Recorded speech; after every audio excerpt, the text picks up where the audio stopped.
எல்லோருக்கும் வணக்கம் நண்பர்களே. இந்த பதிவில் நம்ம என்ன பார்க்க போகிறோம் அப்படின்னா, வீட்டு பூஜை அறையை எந்த திசையில் எப்படி அமைக்க வேண்டும், எந்த திசையில் எப்படி அமைச்சா அதனோட பலன்கள் என்னென்ன அப்படிங்கிறத பற்றி இந்த பதிவில் பார்க்கலாங்க.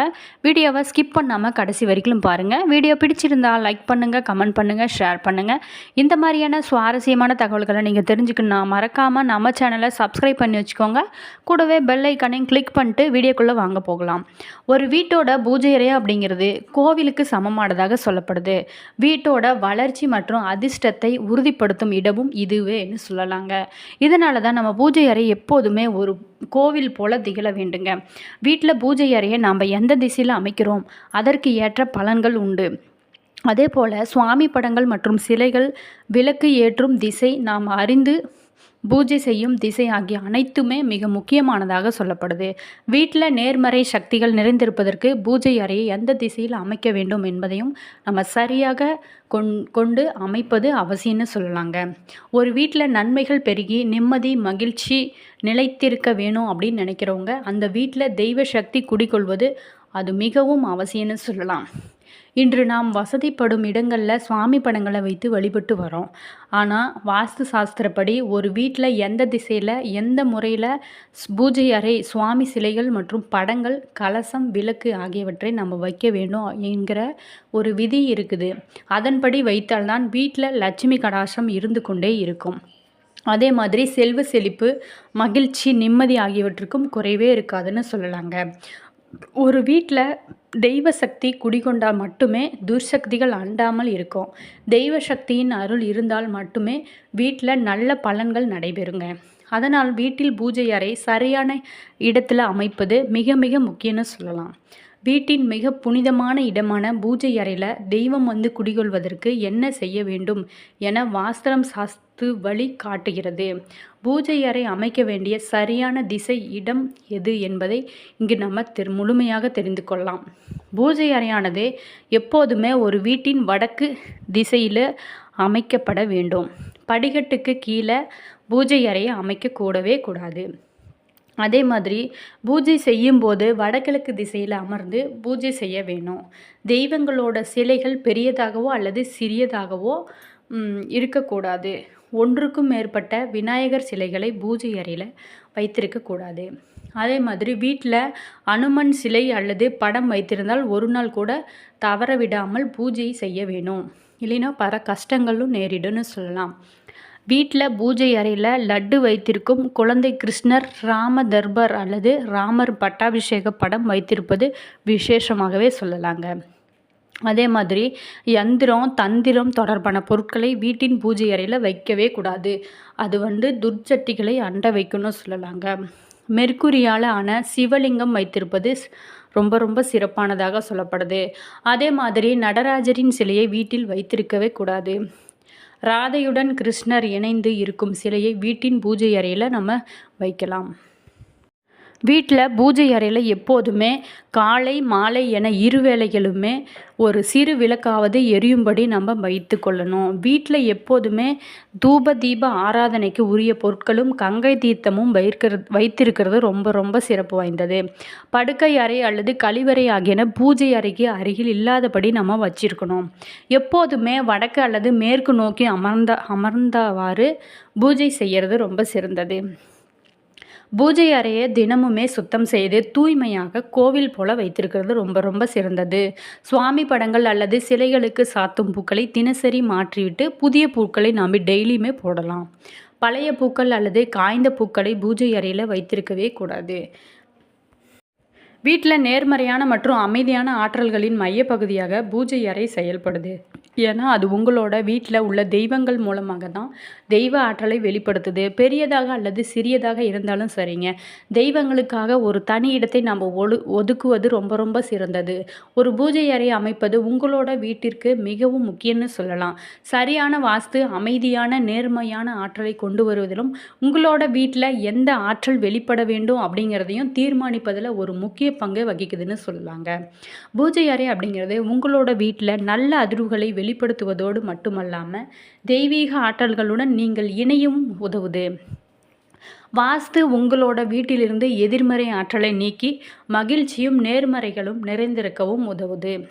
அதே மாதிரி வாஸ்து சாஸ்திரத்தின்படி கோட்பாட்டுகளின்படி பூஜை அறைக்கான சரியான வாஸ்து மூலம் உங்களோட வீட்டில் நேர்மையான மற்றும் தெய்வீக ஆற்றல் நிறைந்திருக்க உதவும் சொல்ல.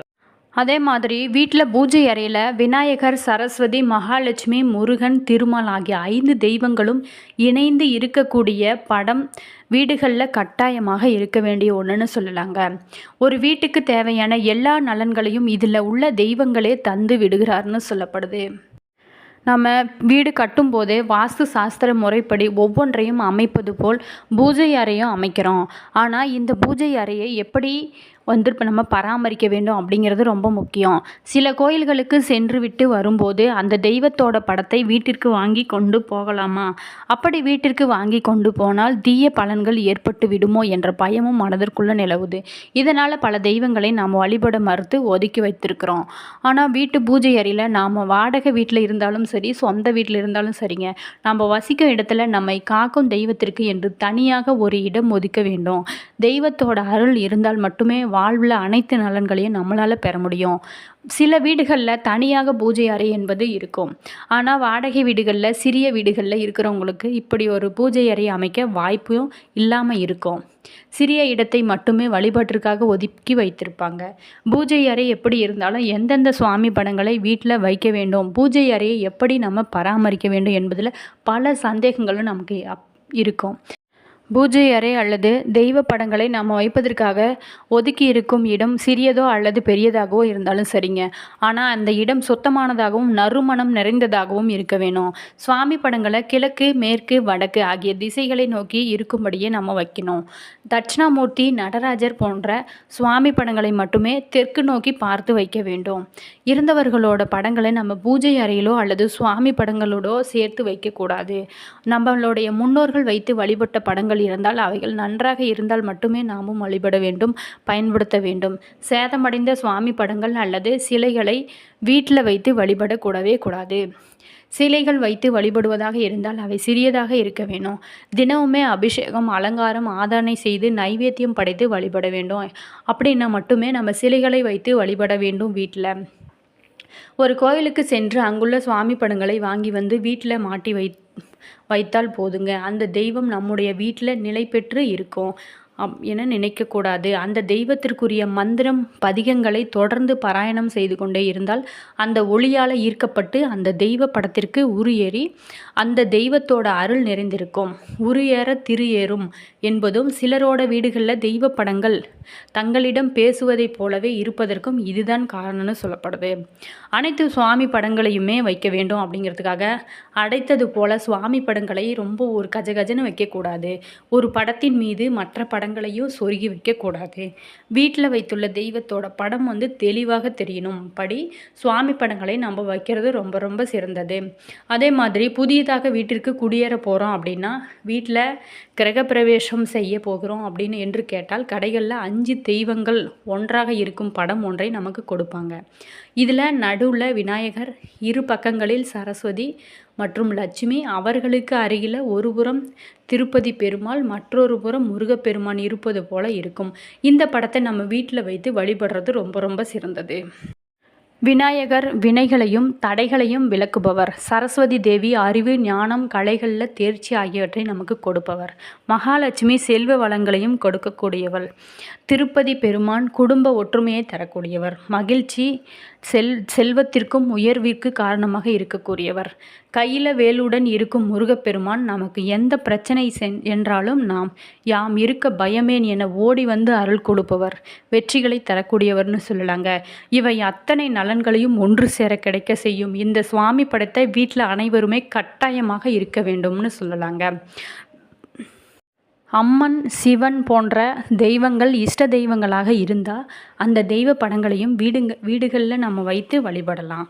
திருப்பதி பெருமாள் படங்கள் வீட்டில் வைத்திருப்பது மிக மிக நல்லது. அதே மாதிரி நவகிரகங்களோட படங்களை வீடுகளில் வைத்து வழிபடக்கூடாது.